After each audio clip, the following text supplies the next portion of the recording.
Hola, Hola, Cris. ¿me oyes bien? Segunda parte.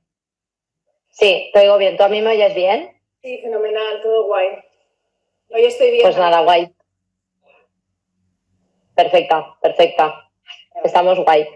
Pues nada, vamos a volver a comentar un poco la situación, ya que tuvimos el bache ese y queremos que esto se guarde, o sea que vamos a comentar tú y yo. Si nos sigue gente, fenomenal, y si no, pues no pasa nada, lo guardaremos. Nada, lo guardamos y lo metemos luego en YouTube y lo que sea. Ya está, no pasa nada. Pues nada, Cris, cuéntame cosas. Hablamos un poquito como el otro día. ¿Qué es para ti el duelo? Que lo explicaste genial y así en función de eso vamos comentándolo. Bueno, pues el duelo es una adaptación emocional a una pérdida. No solo de una persona, de un ser querido, sino también pues de un trabajo, de una relación muy larga, o, en fin, no es solo de un ser querido. Aunque hoy vayamos a centrarnos en ese punto, ¿no? Que es mi caso. Pero bueno, simplemente es esa adaptación emocional a perder a alguien. Perfecto. Yo creo que es muy importante que digamos esto, ¿no? Porque hay veces que creemos que un duelo solamente es cuando perdemos un ser querido o tras un fallecimiento, pero la realidad es que las personas podemos pasar por un proceso de duelo es una pérdida, es la adaptación que tenemos ante una pérdida de algo. Entonces puede ser perfectamente sufrir un duelo también tras la pérdida de un trabajo o tras la pérdida de una relación, no solo de pareja, sino de amistad. Imagínate a alguien que era muy importante para ti, pues la persona puede experimentar también esas fases de duelo por esa pérdida de alguien que era importante para ella. Entonces también un poco por ampliar que no solamente es ante un fallecimiento. Y luego que es un tema además que empezábamos así, me acuerdo que empezaste diciendo, pero he dicho a mucha gente que vamos a hacer este directo, que vamos a hablar sobre el duelo, y mucha gente dice, no me apetece verlo, no, porque sigue siendo un tema que hay que darle visibilidad, pues porque todo el mundo sabemos que nos vamos a morir. Nos lo han dicho 100 veces, como dice Víctor Cooper, yo siempre lo repito, es que nos lo han dicho 100 veces, lo hemos olvidado 101, ¿no? Y eso sin querer pues hace que a veces pues vivamos sin estar presentes, sin saber que al final esto es como un reloj de arena y que no sabes el tiempo que tienes arriba, ¿no? Y que esto se acaba, ojalá no, porque, bueno, pues la gente pues tiende a morir, pues las mujeres, no sé la estadística, pero bueno, 80 y pico años las mujeres, bueno, lo que sea, pero que sí. No tiene por qué siempre ser así, hay situaciones extraordinarias y bueno, en realidad ¿no? Hay mujeres que mueren jóvenes con cáncer de mama, hay niños que por leucemia se mueren y hay incluso niños que nacen sanos y las cosas se pueden complicar y acaban falleciendo y es antinatural, pero bueno, la vida es así y por eso pues me parece muy interesante estos procesos de duelo porque te enseñan. Total. Y hay que aceptarlo. Hay que aceptarlo, Cris, porque es lo que tú dices. Es verdad que yo la semana pasada pues le comentaba a gente, ¿no?, que íbamos a hacer este directo juntas y la gente tiene cierto rechazo a hablar de la muerte o a hablar del duelo, porque es algo que tendemos a rechazar, pero es lo que tú dices, o sea, vamos a morir todos vamos a tener que vivir en nuestra vida situaciones de pérdida, situaciones de duelo y sobre todo lo que queremos nosotras enfocar, ¿no? El ser buenos acompañantes de cara a estas pérdidas, porque mucha gente se siente perdida ante estas situaciones, no sabe cómo gestionarlas bien y luego puede ser para esa persona que está ya con el dolor más una carga que realmente una buena compañía y al final es un poco a donde nosotras queremos llegar.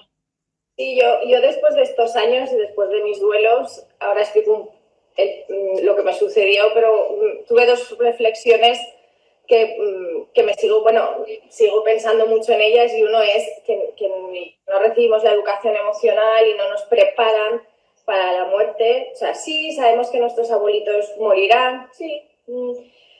Que nuestros padres vayan a morir, pues ya nos toca un poco más. Que se muera tu hermano, que se muera tu hijo, entonces eso ya nos descoloca completamente, ¿no? Entonces, reflexionar mucho el estar preparada para un proceso de duelo y sobre todo durante estos años me di cuenta pues que la gente de mi entorno pues no sabía acompañarme, pero no me acompañaban no porque no querían, sino realmente porque no sabían cómo hacerlo. Y entonces no está bien. Reflexioné mucho sobre cómo ser un buen acompañante, ¿no? Tengo que como que formarme para estar preparada dentro de lo que cabe, de lo que puede doler un adiós, pero también acompañar a gente que yo quiero, porque yo tengo amigas pues, que se les ha muerto su abuela o se les ha muerto un hermano y tienes Claro. que estar ahí, pero es que nadie nos ha dicho cómo hay que estar ahí bien, cómo estar bien, ¿no? Total. Cómo ser un acompañante de Sí. Y esas dos cosas a mí me hacen reflexionar muchísimo, y lo del acompañante pues es un tema que me fascina mucho porque vi a mi alrededor gente que desaparecía, ¿no?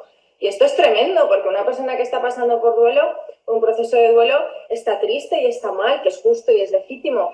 Y encima no está acompañada.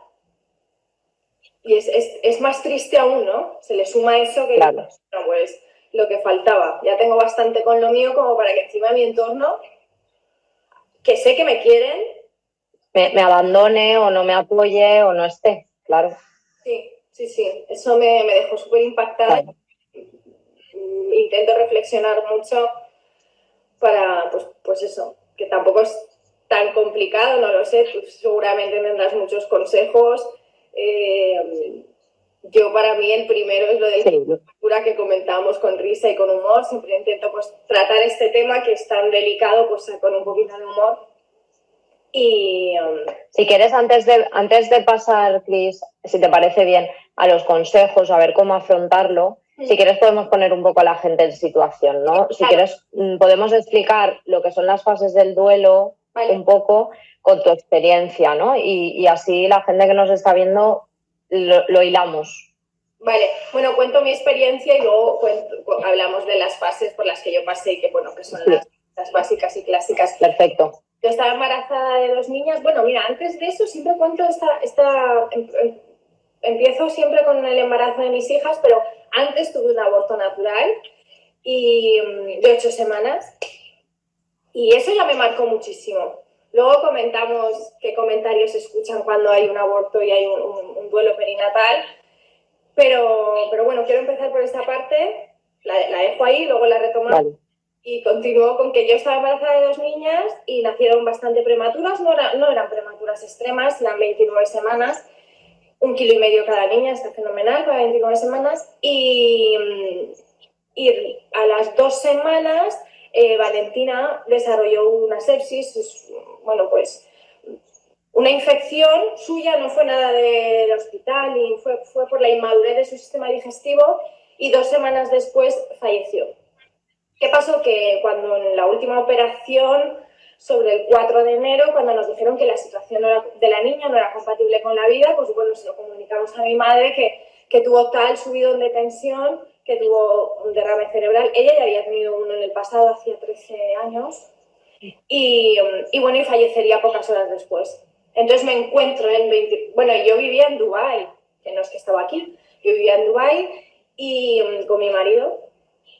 Y entonces me encuentro en menos de 24 horas con que mi hija va a morir en poquitas horas y que mi madre ha fallecido.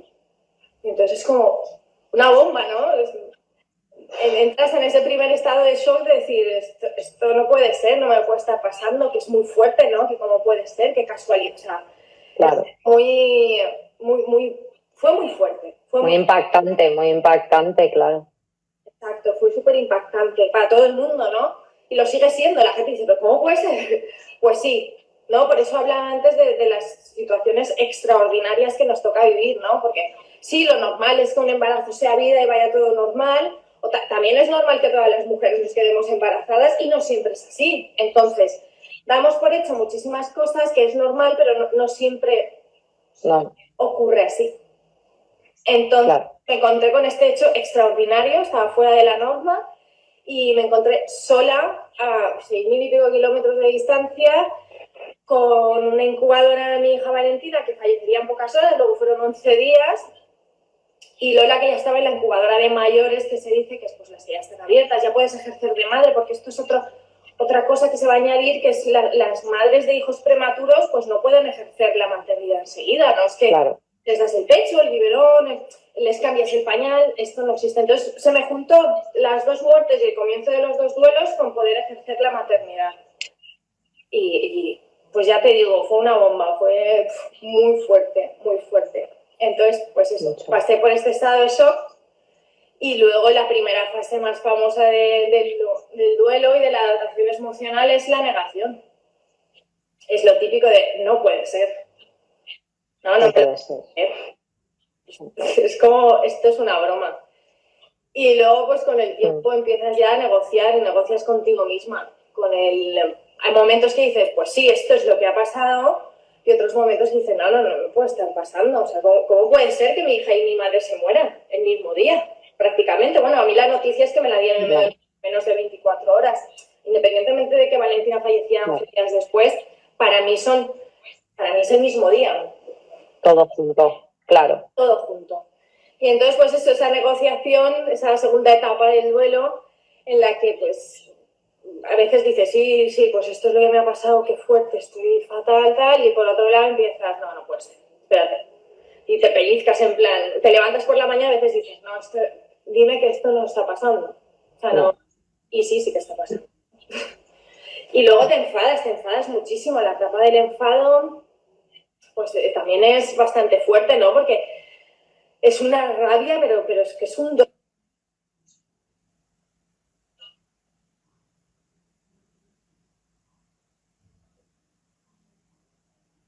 Claro.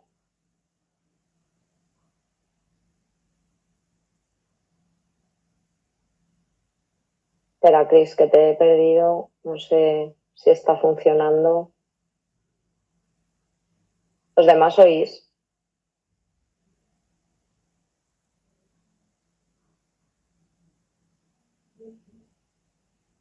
No. Creo que Cris se ha caído. Vamos a esperar a que vuelva a entrar. ¿Vosotros me oís el resto? No se ve.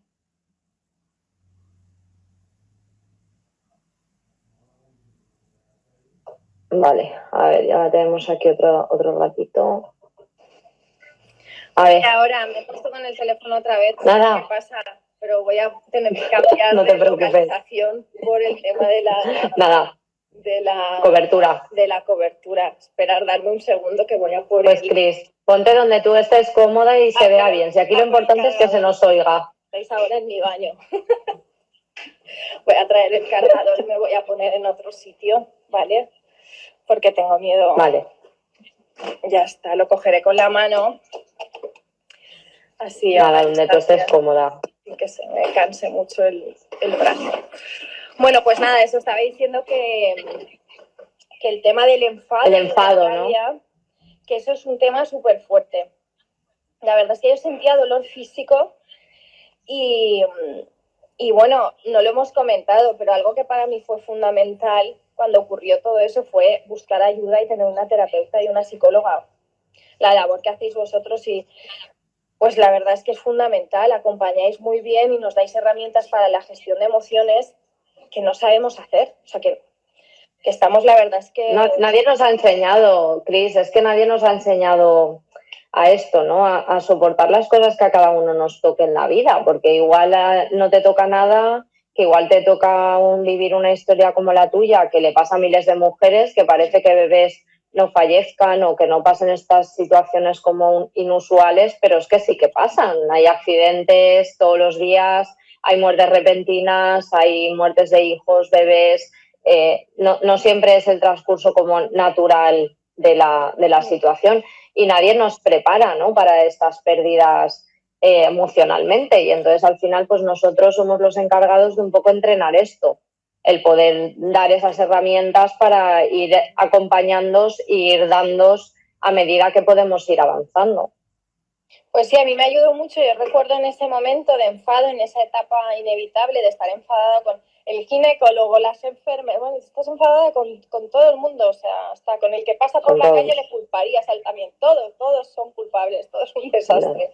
Y entonces me acuerdo mucho que mi terapeuta me decía, oye, Cris, pues escribe una carta a esa persona con la que estás muy enfadada y dile todo lo que te gustaría decirle cara a cara. Y luego quémala, luego lo quemas. Y yo decía, ¿quién, a él? Y me decía, no, la carta, Cris, la carta.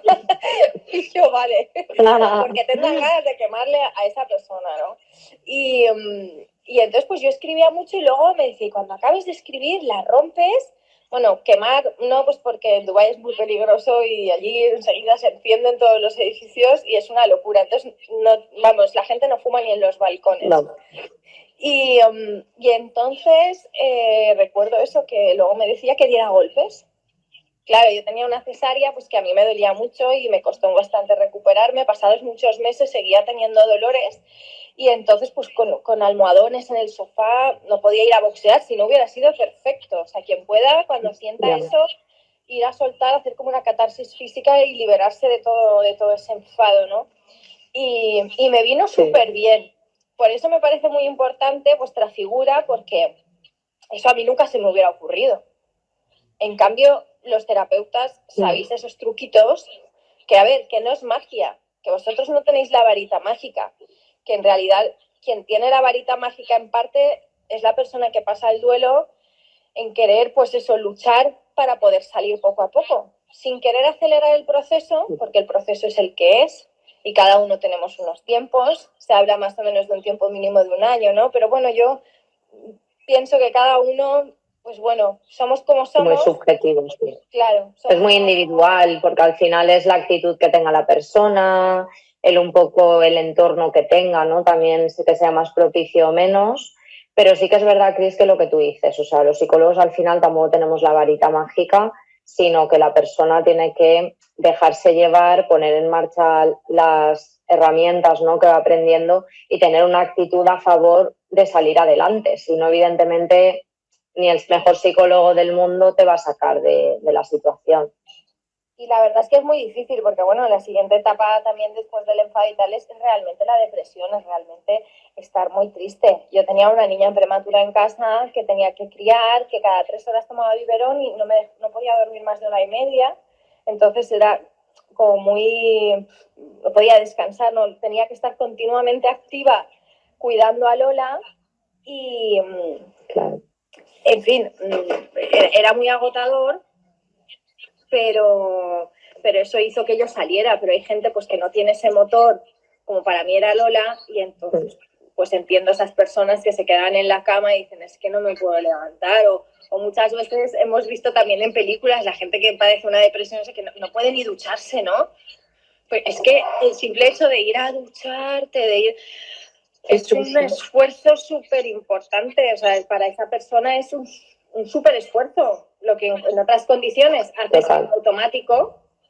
Para una persona que realmente lo está pasando mal, es muy difícil. Es muy difícil. Muy difícil. Las cosas... Es muy difícil, pero al final es un poco lo que hablamos, Cris, pues poco a poco el ir, pues eso, dando un pequeño paso, después otro, y también un poco lo que comentábamos el otro día, ¿no? Esa sintomatología que también va intrínseca, que no es una cuestión de actitud de la persona, sino que cuando pasamos por un periodo de tristeza tan grande, químicamente también nos descompensamos, ¿vale? La serotonina al final la tenemos bajo cero y eso también hace que esto no tenga esa actitud, ¿no?, ante la vida, y es lo que se llama la anedonia, que es la pérdida de la capacidad de disfrutar. Aunque tú tuvieras a tu bebé y estuviera sana y estuviera fenomenal y cosas que hubieras disfrutado de otra manera, si todo el resto de situación no hubiera pasado, no lo vivías con la misma intensidad emocional positiva tampoco, claro, porque al final está esa parte química que no te dejaba sentir igual. Sí, la verdad es que es verdad. A veces siempre he dicho, digo, es que yo creo que no pude disfrutar de la maternidad, ¿no? Porque era como... Pero no porque no querías, es que realmente pues eso es algo químico, fíjate, ¿no? Es que aunque quieras, a veces es imposible. Claro. Y bueno, aparte de la terapeuta, siempre digo que hubo muchísimas cosas que a mí me ayudaron muchísimo, parecen tonterías, pero yo ponerme un monólogo y descubrir, oye, que podía sonreír y que me reía. Seguramente me pongo el mismo monólogo ahora y me río muchísimo más y lo disfruto muchísimo más, pero en aquel momento... Oye, el Club de la Comedia, es que hay monólogos buenísimos. Es como que a veces hay que intentar hacer ese esfuerzo de buscar, pues yo qué sé, cositas que te alegren. Mira, aquí está tu prima. Yo con mi prima he tenido 1000 conversaciones por WhatsApp que nos hemos reído, hemos llorado a la vez, pero lo que yo me he reído con Bambalina, que la tenemos aquí, que nos manda, que nos comenta, oye, pues fue una gran acompañante ella. Otros no lo fueron tanto, pero ella, por ejemplo, si siempre hay alguna persona, hay alguien en la que te puedes apoyar y en la que ríes y lloras, pero oye, también ríes y también te saben acompañar. Entonces, bueno, pues esas conversaciones por WhatsApp, los monólogos, Carles Capdevila, que encima, bueno, pues el pobre falleció de un cáncer, pero nos deja vídeos en YouTube hablando de lo que es la crianza y la crianza con humor, que es que a mí me hacían muchísima gracia. En fin, siempre hay cositas, o bueno, enlazo esto con lo que comentábamos antes de ser un buen acompañante. Si hubiera estado en España, me hubiera encantado que hubiera venido alguien con un plato de croquetas y una Coca-Cola. La gente que te quiere sabe las cosas que te gustan. Y no hace falta ni grandes regalos ni grandes cosas. Es simplemente pues ese detallito que sabes que a esa persona en otras circunstancias le haría muy feliz y ahora igual le hace un poquito feliz, pero ya es mucho, ¿no? Y entonces, pues bueno, eso, la verdad. Y luego otra cosa que también me ha ayudado muchísimo, al estar en Dubái nadie te conocía, no es lo mismo que a lo mejor estar en tu entorno. Entonces, imagino que si esa situación la hubiera vivido aquí, me hubiera complicado. Yo tenía, por ejemplo, muchísimo miedo el primer viaje a España que hice con la niña, porque todo el mundo sabía, vivo en un pueblo, no vivo en Madrid o Barcelona, grandes ciudades, todo el mundo sabía lo que había ocurrido, todo el mundo, mucha gente, ¿vale? Y entonces, claro, esas miradas, esas cosas, en cambio allí no me conocía nadie y era genial porque yo salía... Eras anónima, no te preguntaban, claro. Entonces, yo creo que una de las cosas que hace padecer muchísimo a una mamá que está pasando por un duelo perinatal o neonatal es las miradas de la gente. Eso no ayuda demasiado. Y siempre volvemos a lo mismo, pues porque no sabemos comportarnos ante esa situación. Yo tengo gente que ha cruzado de cera. ¿No? Pero ni un hola. Claro, porque te pones en su lugar y dices, ¿qué te van a decir? Hola, ¿qué tal? Pues claro, la gente no sabe, no sabemos, ¿no? Es como... La gente, el problema, Cris, es un poco eso. O sea, como tenemos también tanto rechazo, aprender a gestionarlo, que un poco por eso estamos nosotras aquí hablando, ¿no? De decir, oiga, señores, la muerte existe, todos vamos a pasar por esto, unas veces nos toca a unos, otras a otros, pero vas a tener que acompañar amigos, vas a tener que acompañar a familia, vas a tener que acompañar... Y mucha gente a mí me lo ha dicho, a lo mejor no tanto en consulta, pero fuera así, ¿no? No sé qué decir. A lo mejor tú tienes más idea de qué decir, pero es que yo cuando llego a un velatorio no tengo ni idea de qué contar o cómo decir o qué decir. Y un poco es lo que tú dices, o sea, a veces no hay que decir nada, o sea, a veces lo que hay que hacer es dar un abrazo y con eso transmites mucho más que soltarle un discurso de todo lo que sientes o no sientes o un montón de palabrería que al final es como súper automática, que eso ni reconforta ni hace nada. Sí, de hecho podemos recuperar 2 preguntas o comentarios que nos hicieron quien estuvo en el otro directo. Una chica nos preguntaba que si era correcto o qué opinábamos nosotras sobre el decir, pues que lo sentía mucho, que comparto tu dolor y que sé por lo que estás pasando. Sí. ¿Qué opinábamos nosotras? Y la verdad es que, bueno, yo hablo desde mi propia experiencia, no lo he dicho, pero yo no soy psicóloga ni nada, no tengo ningún tipo de formación en eso, pero bueno, esta es mi opinión y cómo lo viví yo y creo que cuando alguien te dice sé por lo que estás pasando, si en realidad esa persona no ha pasado exactamente por lo mismo, como persona te chirría, dices, bueno, en realidad no. Gracias a Dios no sabes por lo que estoy pasando y no sabes cuánto me alegro de que no lo sepas, pero no me digas sé por lo que estás pasando. Que luego prevalece la buena intención de la gente y es con lo que nos tenemos que quedar, que la gente, pues nadie quiere hacerte daño, ni nadie quiere poner el dedo en la llaga, ni nada de eso. Entonces, pues bueno, pues lo importante es apreciar que la gente esté haciendo ese esfuerzo por decirte algo, pero bueno, si se puede evitar y ya que tenemos aquí la oportunidad de decirlo, pues oye, decir, sé por lo que estás pasando, si de verdad no lo has pasado, pues mejor ahorrarnos ese comentario, ¿no? Sí, yo creo que la persona cuando, sobre todo en determinadas situaciones, porque al final del duelo también es muy diferente dependiendo del tipo de muerte, forma, etcétera, ¿no? O sea, no es lo mismo pues una cosa como la que te pasó a ti, desgraciadamente, que fallece tu bebé o un hijo, que fallezca mi abuela, como murió el 9 de octubre, por ejemplo, con 93 años de muerte natural. Pues no tiene nada que ver un duelo con otro, ¿no? O que yo salga de casa mañana y no vuelva a mi casa porque fallezca de un accidente. Es decir, hay muertes que son como mucho más difíciles de procesar y también y son como más difíciles también para la persona como las está viviendo ese mismo día o en ese momento. Entonces, al final, lo que tenemos que ser es como precavidos. O sea, si no sé muy bien lo que voy a decir, lo que tú cuentas muy bien, ¿no? De cósete la boca, ¿no? Y no digas nada, porque te vas a complicar más que a lo mejor vas a ayudar. Yo creo que el primer consejo para la gente que en algún momento tenemos que ser acompañantes, para los que nos están escuchando y lo digo siempre con un poco de humor, es un kit de sutura. Deberíamos poder ir a la farmacia y decir, kit de sutura para un buen acompañante, porque lo primero que debemos hacer es callarnos. ¿En serio? O sea, tenemos esta tendencia a hablar muchísimo, a dar muchos consejos cuando no se nos piden y en realidad la persona que está pasando un proceso de duelo simplemente necesita que tengamos las orejas muy grandes para escucharle y que estemos calladas, sino es que pues en algún momento puedes pedir, oye, ¿qué opinas sobre esto? ¿Qué tal? Entonces, bien, pero en realidad que una persona en duelo se abra es una cosa muy difícil porque a mí me pasaba, y pecamos mucho de eso en general todos, es ahorrar el sufrimiento a la gente que queremos. Entonces, no decimos la verdad. O sea, nos preguntan cómo estamos. Bien, sí, la niña bien. Y es obvio que no, porque una chica a la que se le ha muerto su hija y su madre no puede estar bien. Pues es lógico. O sea, y es legítimo y además es que tiene que ser así, ¿no? Entonces, oye, el decir mal, claro, y el decir, oye, estoy fatal, estoy para morirme, que diríamos aquí, ¿no?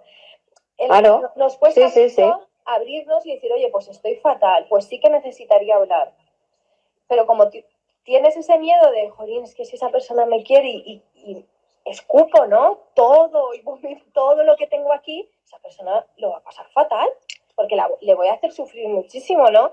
En cambio, si esa persona está ahí, es porque quiere estar ahí y prueba a abrirte, ¿no? Tu último post, o ahora ya será penúltimo, no lo sé, decía que el hablar y el soltar en sí ya es terapéutico. Entonces, aunque creamos que sin hablar y solo escuchando no estamos haciendo nada, en realidad estamos haciendo mucho, pero muchísimo. No nos damos cuenta porque creemos que el estar parado y el dar solo una mano, un abrazo, es como, ay, qué poco, no tengo que hablar. No es suficiente o no es suficiente, pero no. Es claro, más que suficiente, es que es súper valioso. Para la persona que está sufriendo un duelo, eso es muy, muy valioso, muchísimo. Y si ella... Sobre todo también lo que... Perdón. No, que sí, también lo que tú un poco decías, ¿no? O lo que tú sentiste también de que la gente se apartara. O sea, que muchas veces, como no sabemos qué decir, no hacemos nada o no decimos nada, ¿no? El otro día comentábamos, porque eso pasa un montón, que damos por hecho de que, uy, no le voy a mandar, me acuerdo de ti o me acuerdo de un día tuyo, incluso negativo, ¿no? Como podría ser el día del fallecimiento de tu hija, y que la gente no te mande ni un WhatsApp, ¿no? Cuando dice, no, sí, yo me he acordado, pero me sabía mal recordártelo. Y en vez de mandarte el mensaje de me acuerdo de ti, te mandan el contrario, de decir que sola estoy. Sí, es que yo he empezado a hacerme un calendario, esto parece así un poco friki, pero igual que tenemos un calendario de cumpleaños y Facebook nos lo recuerda, no le voy a decir a Facebook que me recuerde esto, pero sí que es verdad que yo pues voy a tener un calendario en el que me voy a apuntar la muerte del padre de mi amiga, ¿sabes? Esos días que sé que esas personas van a tener un mal día y al menos esa mañana, aunque no sepa tampoco muy bien qué decir ni soltar parrafadas que no son necesarias, le mandaré un corazón y le haré sentir pues que no está sola.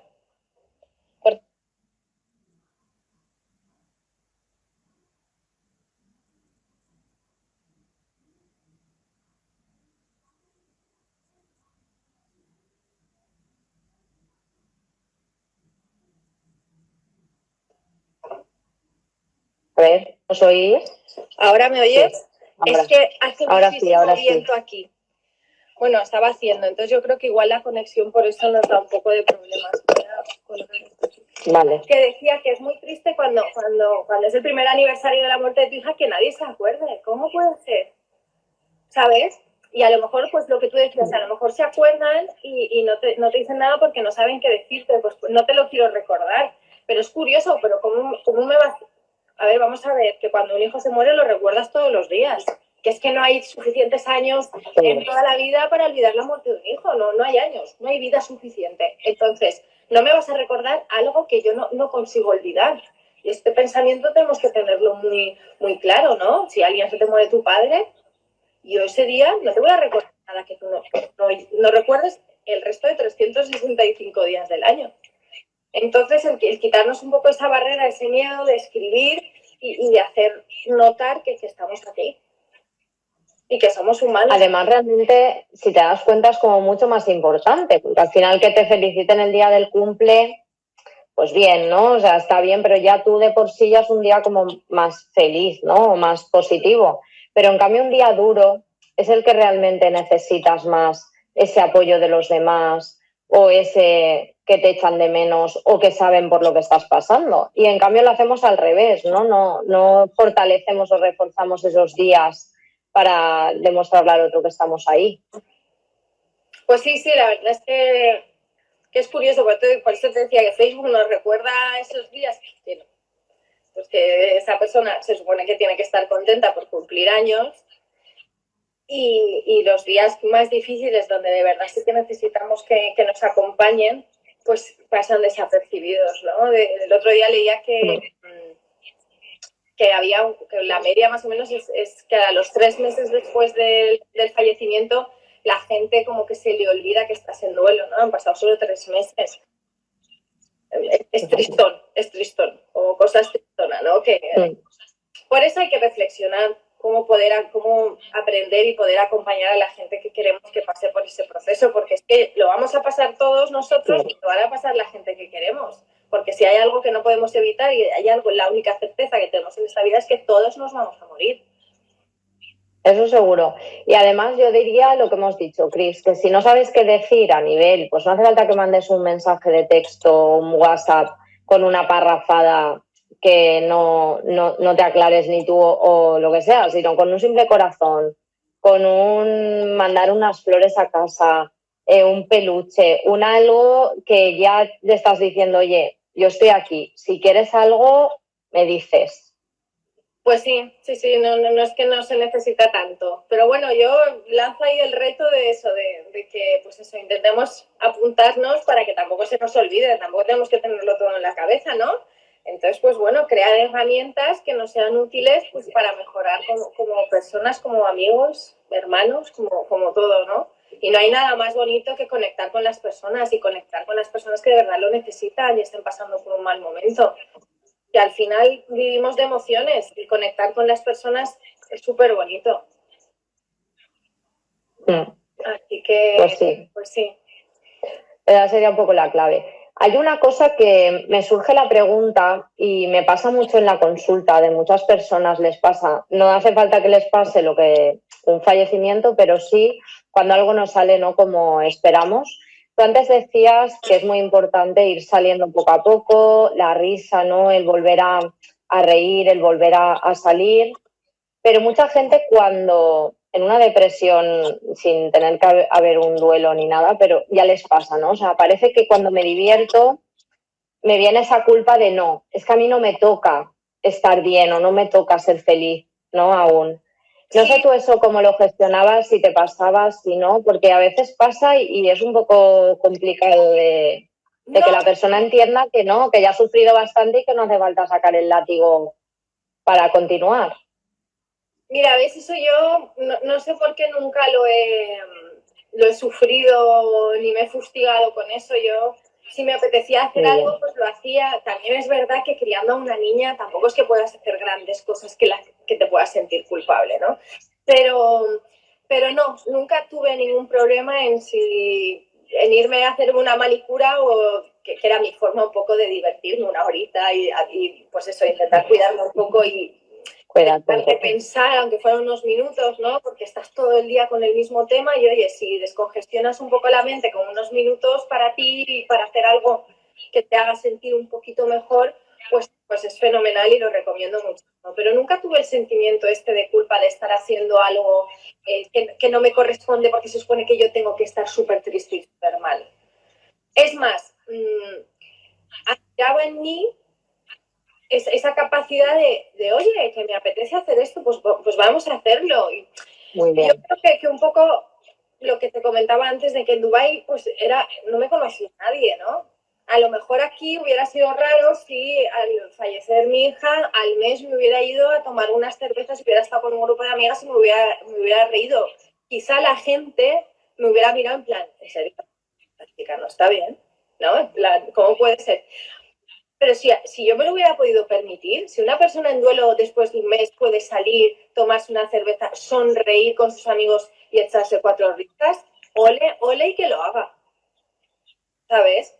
Sí, es que al final, Cris, ese es el mensaje, o sea, ese es el mensaje y la lucha, ¿no? Porque muchas personas piensan que como estoy triste o estoy en duelo, no puedo seguir viviendo, ¿no? O está mal, o es una falta de respeto para la persona que ya no está. Y es justamente lo contrario. O sea, tú lo tuviste ahí a lo mejor más fácil porque estabas en Dubái, no te conocía nadie y, bueno, y tus planes eran como más limitados o más light, pero imagínate que te hubiera pasado en un pueblo. O sea, es decir, un llamamiento un poco para las personas que les pasan cosas y están en su casa. O sea, perdonad, pero es que la vida tiene que continuar. Nos tiene que dar igual la opinión de los demás, porque los demás no saben lo que estamos viviendo en casa o no estamos viviendo. Pero es que la vida tiene que continuar.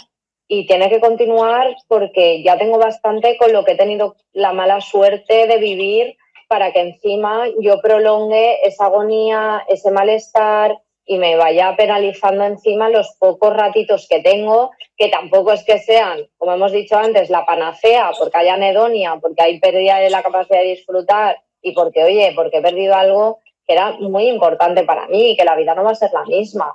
Entonces, al final, el intentar pues ir poquito a poco avanzando.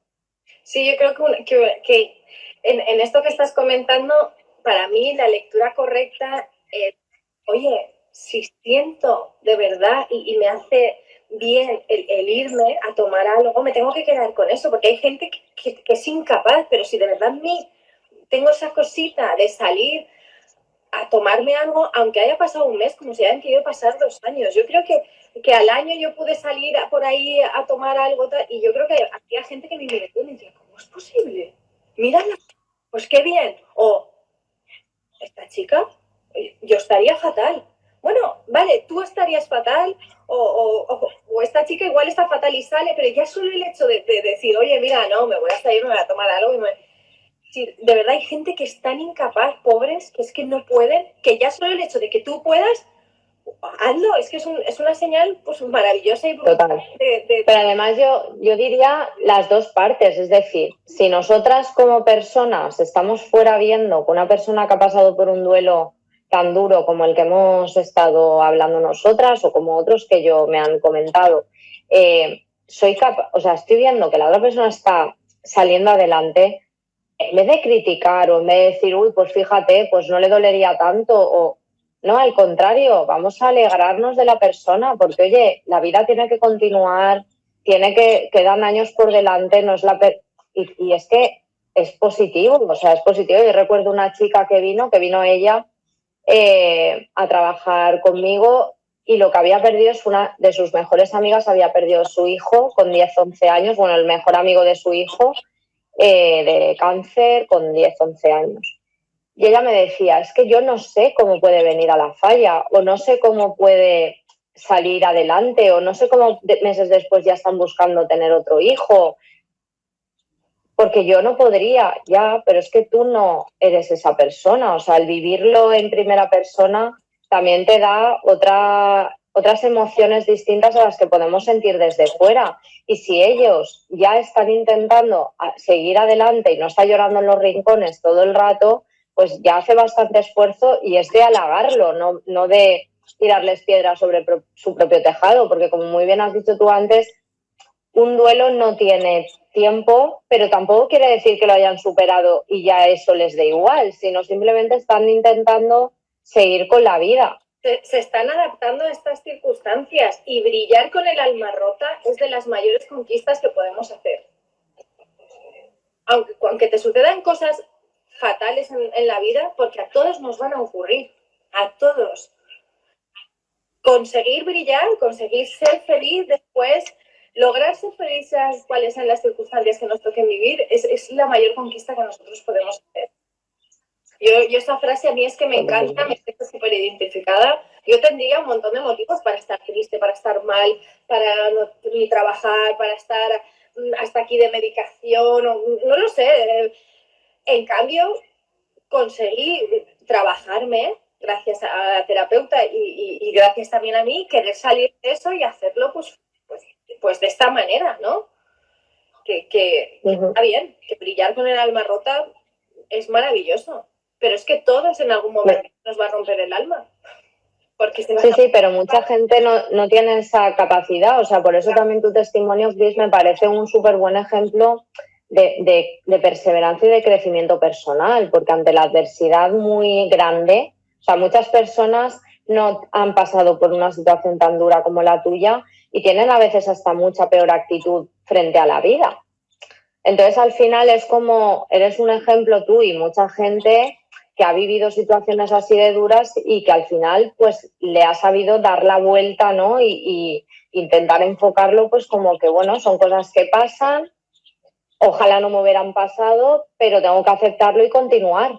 No me puedo quedar en el victimismo o en la catástrofe total y no moverme. Sí, yo creo que un poco esa característica de resiliencia, ¿no? Que yo, mira, el proceso de duelo al final es un momento y es un tiempo de mucho autoconocimiento y de mucho tiempo de estar contigo misma y de aprender a escucharte. Y es un momento idóneo pues, para crecer personalmente, el crecimiento personal, para salir mejorada y reforzada de esta situación tan dolorosa que ojalá no me hubiera pasado, que si vuelvo atrás, elijo no pasarla. Pero esto es lo que hay, lo acepto y voy a intentar coger pues estos limones y hacerme una limonada y sacarle el zumo el zumo y a ver cómo mejorar. Salir pues eso, reforzada. Y la buena noticia de todo esto es que la resiliencia no es algo innato a la persona, la resiliencia se puede trabajar con terapia, leyendo, hay muchísimas cosas. Entonces, mucho depende de cómo tú seas como persona, pero atención, que todo esto también se puede trabajar. Por eso para mí la importancia de los terapeutas, de libros que me han acompañado y que han marcado un antes y un después también en mi actitud, ¿no? Y ya te digo, a mí el proceso del duelo, de hecho, se llama Mamá en Duelo, pero antes lo iba a llamar Querido Duelo. Porque, oye, el duelo es algo dolorosísimo, pero yo es que estoy súper agradecida a este proceso que hice. Que fue un desgarrador, ¿eh? Que pasar por la muerte de una hija y de una madre, atención, es muy duro. Pero oye, intenté y conseguí, pues eso, gracias a figuras como la tuya, el salir, pues el brillar con el alma rota. Así es que es así, y cuesta muchísimo, pero hay que seguir luchando para ir consiguiéndolo poco a poco, que esto no se consigue de un día a otro, que mi hija Lola tiene 4 años y pico, que no pasó ayer de lo que te estoy hablando, ni pasó, ¿sabes? O sea, que han pasado varios años, que esto es un trabajo continuo y sigue siéndolo. O sea, ya una vez te metes en el crecimiento personal y esto ya es una aventura para el resto de los días, ¿no? Algo, ¡puf! Sí, sí. Sí, sí, que tú lo puedes contar ahora sí, pero es un resultado de un proceso de tiempo, de trabajo contigo misma, de lucha interna, de días malos, de darles la vuelta y de herramientas que has ido también aprendiendo por el camino. Y en eso, Cris, por recomendar cosas, si quieres entre las dos, ¿algún libro que te ayudara en ese momento o que sí que marcará un poco la diferencia por recomendarle a la gente y yo también puedo recomendar alguno así que a ti te ayudara? En ese preciso momento del duelo de los primer año y pico, como estaba criando, el tiempo que yo tenía era muy poco y no podía leer. Me costaba incluso ver una película o una serie porque ya te digo, Lola se iba a dormir y a los 15 minutos siempre chillaba. O sea, yo tenía como 15 minutos de autonomía y luego me daban microataques al corazón porque chillaba, ¿no? Y era como, Entonces me costaba mucho concentrarme. Esto es algo que me he dado cuenta, bueno, yo soy un NEA tipo 7, ya de por sí como base me cuesta concentrarme. Entonces, con los duelos, con el cansancio físico de la crianza de una niña prematura, pues aún me costaba mucho más, ¿no?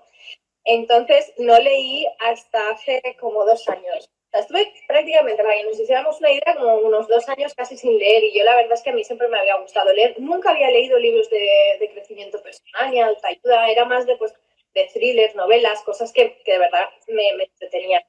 Despejaran. Sí.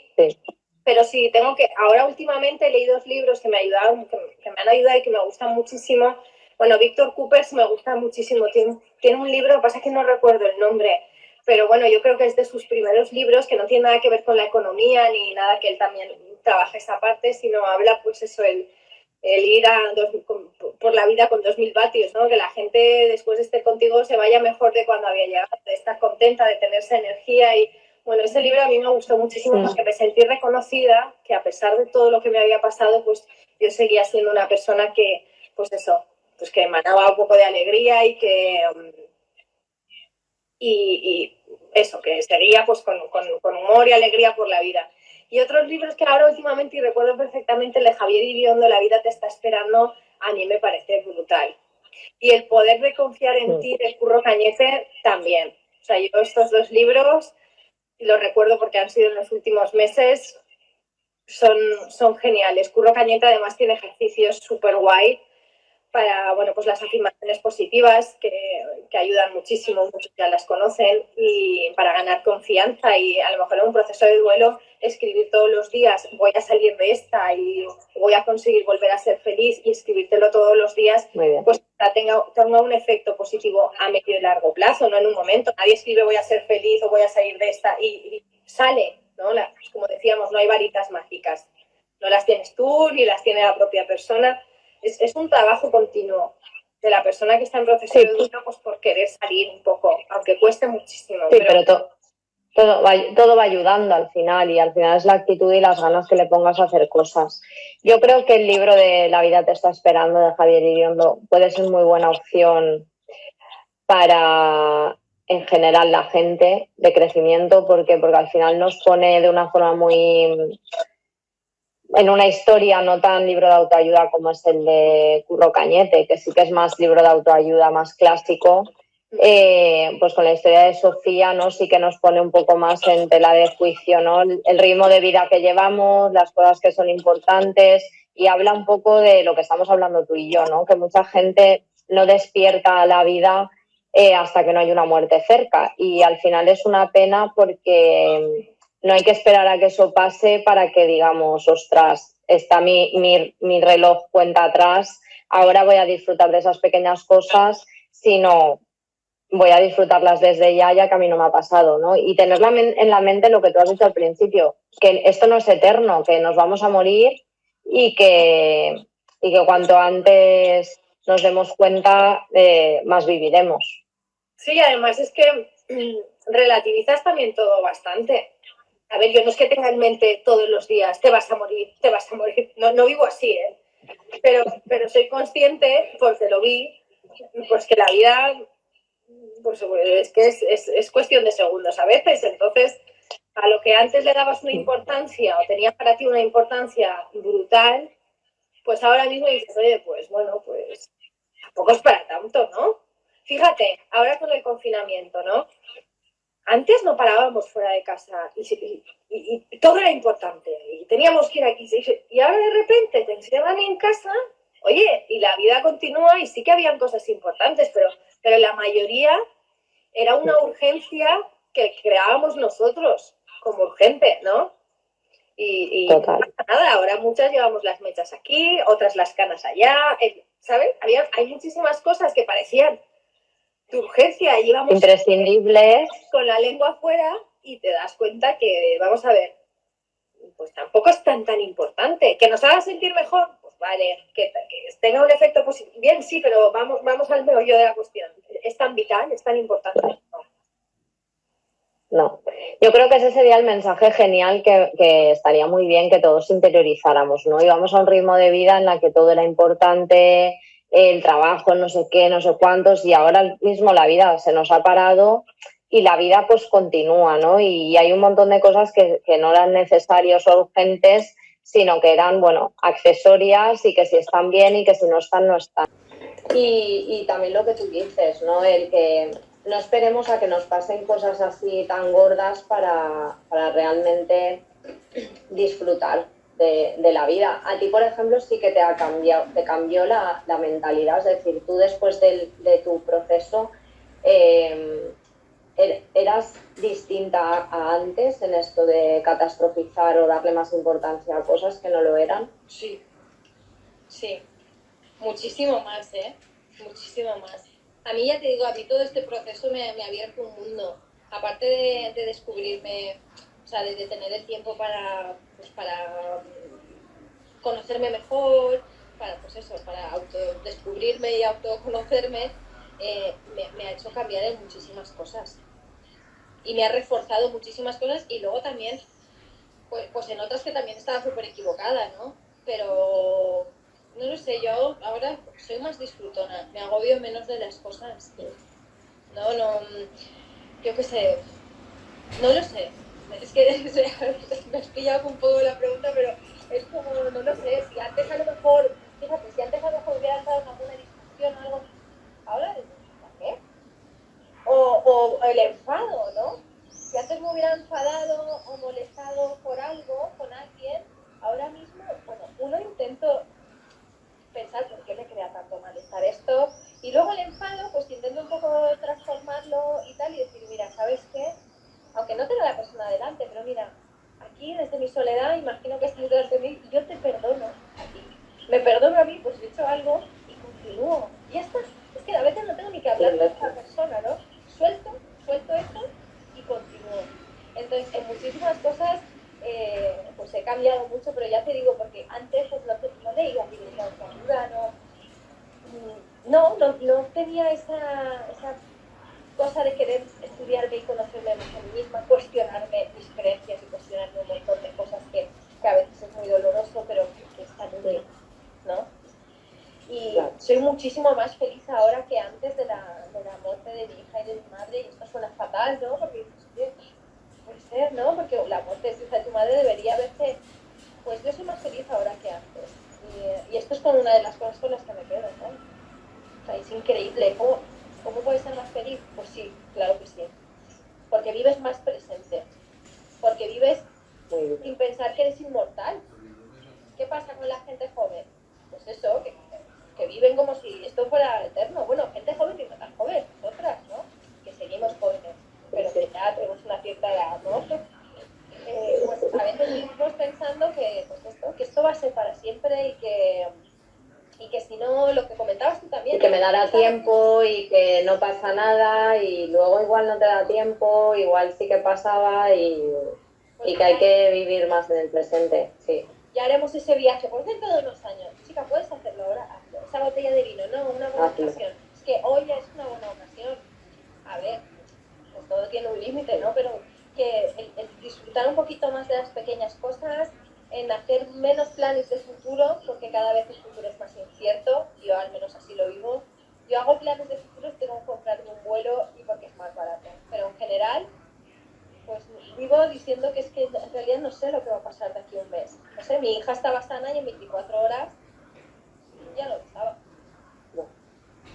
Entonces, pues bueno, intento vivir el día a día, más o menos, y ser más agradecida. Y ya te digo, soy más feliz ahora que antes de la muerte de Valentina de mi madre.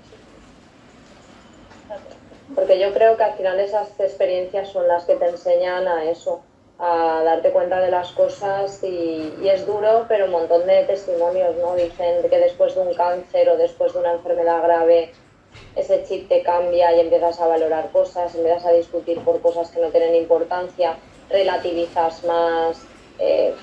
¿Por qué? Porque al final eso es lo que te hace darte cuenta de que realmente no vale la pena, porque hay fecha de caducidad. Sí, es lo que dicen de no sabes lo que tienes hasta que lo pierdes. Y fíjate, ahora es genial esto del confinamiento porque lo estamos viendo todos, ¿no? Ahora cuánta gente dice, ay, mi momento feliz sería pues irme a tomar una cerveza con mis amigas. claro, fíjate qué pequeña cosa que antes hacíamos, pues No la valorabas. no la valorabas y ahora es como, o darle un abrazo a tu padre que hace 2 meses que no lo ves. Entonces, no lo sé, es como que en realidad este confinamiento tiene pues muchos puntos similares a este proceso de duelo, porque al final ha sido una pérdida de libertad que hemos tenido. Ha sido como no lo sé si un mini proceso de duelo, pero ha sido como un toque nos ha hecho reflexionar a muchísimas personas sobre eso, y yo me alegro muchísimo, porque ahora cuando nos vayamos con nuestros amigos o cuando te encuentras con los sobrinos para jugar y la paella familiar, ya no es como antes, o sea, es que ahora tiene un valor real, que lo ha tenido siempre, pero que no lo teníamos en cuenta. Ahora lo disfrutaremos muchísimo más. Pues esto pasa lo mismo. Así Yo es. disfruto más de la vida ahora que antes, porque me he dado cuenta, jolín, es que tengo que ser disfrutona, porque es que hoy estoy aquí y mañana no. Y la persona con la que me estoy tomando una cerveza hoy está aquí y mañana no. Y es así, nos cuesta ver muy difícil, pero bueno, es que es así. ¿Cuánta gente hoy se está muriendo y no se han podido ir a despedirse? Qué complicado, ¿no? Pero es que ocurren estas cosas. Este virus, ¿cuántas familias en duelo están pasando ahora mismo este proceso de adaptación emocional tan duro? Sin haber podido acompañar a este ser querido en el hospital, sin haber cumplido estos ritos que para muchos es importante, como puede ser por un tanatorio, la iglesia, ¿no? La misa. Pues esto es muy complicado, pensar en duelo así es muy De poder hacer el ritual como habitual de despedida, como también te pasó un poco a ti, que al final esos duelos, pues bueno, hay que de otra manera. Sí, que yo de mi madre no me pude despedir, claramente, ¿no? Yo no podía plantarme en España, coger un vuelo y venirme aquí. Tenía una cesárea, eso pasó 2 semanas después. Entonces, claro, no podía coger un vuelo, ir a España. Eran muchas horas, no es como estar en Italia, que estás a 2 horas, sino que estaba muy lejos. Y luego, claro, una de mis hijas estaba muriéndose y la otra ya podía cogerla y ya podía estar con ella. Y es muy complicado, ¿no? No poder despedirte, y ahora es obligado. Es que ahora nadie se puede despedir. Hay personas que están solas en casa sin que nadie les pueda dar un abrazo. Jolín, pues tenéis una buena visión. Nos queda un minuto. Ah, vale. Si quieres vamos a dar como unos pequeños como consejos finales, o si quieres ser justo de lo que tú estabas haciendo a lo mejor. ¿Qué te ayudó a ti para despedirte de tu madre en la distancia, ¿no? A pesar de no poder estar aquí con ella, como muchas familias ahora no pueden despedirse de sus seres queridos de la misma manera? No lo sé, haces como una despedida, pues tengo que ser breve y pensar muy rápido, una despedida interna, ¿no? Es algo, no sé, como virtual, es muy raro. Mental, ¿no? Sí, es mental, es como muy, muy tuya, muy personal, y ya está. Y no sé, es que no sabría decirte, porque es que tuve que como que despedirme muy rápido en 24 horas y es difícil cuando, es que claro, es que no puedes ir allí, es como, pues no lo sé, es difícil. No sé, tú quizá tienes consejos más prácticos para dar. Yo en este momento poco. Sí, yo creo que al final es una despedida más psicológica, ¿no? En la que recoloques a esa persona dentro de ti de alguna forma, y creo que también ayudaría mucho lo que a ti también te ayudó, que es la escritura, ¿no? Escribir cartas de vida, escribir algunas cosas que nos hagan sacar de dentro lo que tenemos. Bueno, Cris, nos quedan 20 segundos, vamos a despedirnos como toca, que sí que nos da tiempo. Vale, pues muchísimas gracias. También